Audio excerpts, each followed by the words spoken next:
let us all wait to hear from the Secretary Department of Space and Chairman ISRO.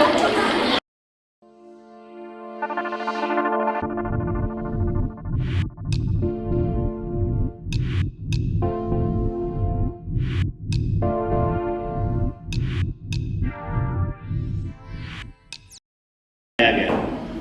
पुनः 5 अगस्त 2023 को lunar orbit insertion के द्वारा चंद्रयान 3 को 160 kilometre के पेरिलून और 18,000 किलोमीटर के अपोलून के साथ चंद्रमा के एलिप्टिकल ऑर्बिट में स्थापित कर दिया गया।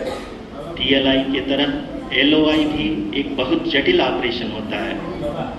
इसमें हमें यह ध्यान देना आवश्यक होता है कि उपग्रह के वेगमान को एक निश्चित बिंदु से घटाया जा सके, अन्यथा उपग्रह चंद्रमा के प्रभाव क्षेत्र से बाहर निकल जाएगा। LOI के सफलतापूर्वक परिचालन के बाद चंद्रयान 3 की कक्षा को 4 बार और परिवर्तित किया गया। इस दौरान चंद्रमा की अधिकतम ऊंचाई को घटाकर 160 किलोमीटर कर दिया गया। इस पूरी प्रक्रिया में propulsion मॉड्यूल का लगभग 755 किलोग्राम ईंधन का उपयोग हुआ और चंद्रयान 3 के वेगमान को लगभग 850 मीटर प्रति सेकंड कम कर दिया गया। लैंडर मॉड्यूल को लगभग 150 किलोमीटर के सर्कुलर ऑर्बिट में स्थापित करने के बाद 17 अगस्त 2023 को propulsion मॉड्यूल से अलग कर दिया गया। पुनः लैंडर मॉड्यूल के ऑर्बिट को 2 ट्विस्ट मैन्यूवर्स के द्वारा 150 किलोमीटर के सर्कुलर ऑर्बिट से घटाकर 25 × 130 किलोमीटर के एलिप्टिकल ऑर्बिट में स्थापित कर दिया गया।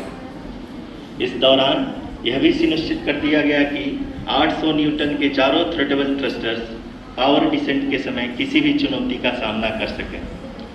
लैंडर मॉड्यूल इस ऑर्बिट में 4 दिन तक चंद्रमा की परिक्रमा करता रहा ताकि इसके सभी सब सिस्टम को पावर डिसेंट से पहले कार्यात्मक रूप से वेरीफाई और वैलिडेट किया जा सके। इस दौरान चंद्रयान 2 और लैंडर मॉड्यूल की आपस में बातचीत भी हो चुकी है। और संक्षेप में अब तक की यात्रा की बात करें तो लैंडर मॉड्यूल अब तक 21 बार पृथ्वी के और लगभग 120 बार चंद्रमा का चक्कर लगा चुका है और इस पूरी यात्रा में लगभग 55 लाख किलोमीटर की यात्रा भी पूरी कर चुका है।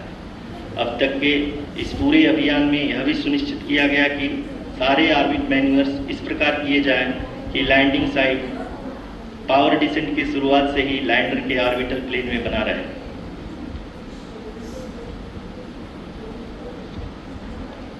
That is true at least. We have arrived at the crucial juncture wherein the orbit plane contains the desired landing site at the start of powered descent. We are also happy to announce that live images from the Chandrayaan 3 lander imager camera is being received continuously. The demonstration of soft landing on the moon's surface is no ordinary feat due to the innumerable challenges and complexities involved.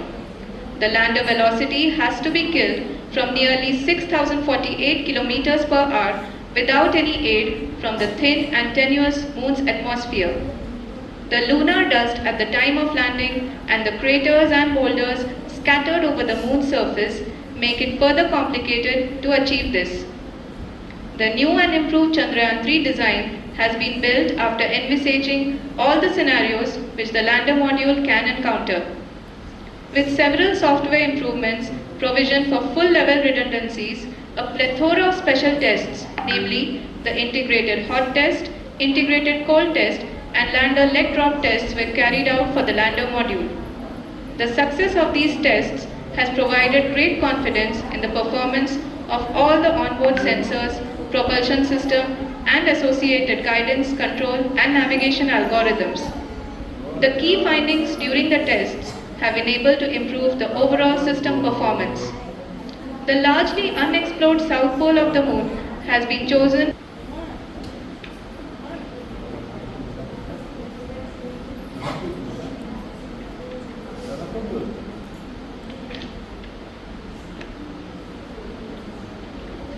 Chandrayaan 3 का mission plan लगभग चंद्रयान 2 की तरह ही बनाया गया है।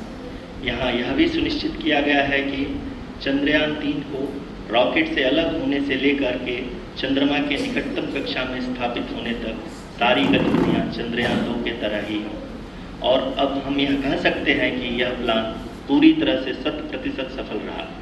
हालांकि lander module के sensors और प्रोपल्शन 100 मीटर की हाइट से भी कम आ चुके हैं।